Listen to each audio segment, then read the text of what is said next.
এই মন্দির হাজার হাজার বছর ধরে উৎসব শুধু নয়, এক তীর্থস্থান হিসেবে সমুদ্র তটিনীতে এক ধর্মীয় তরঙ্গের উন্মাদনার প্লাবন তৈরি করবেন।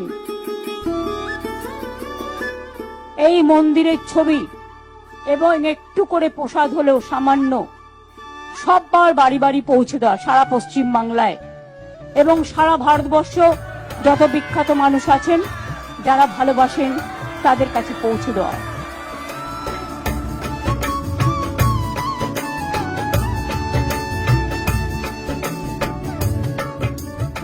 আসুন নমস্কার জানিয়ে সারা বিশ্বের শান্তি প্রতিষ্ঠিত হোক, সারা দেশে এই সময়টা সকলে মনে মনে প্রার্থনা করবেন শান্তির জন্য, সংহতির জন্য, সম্প্রীতির জন্য।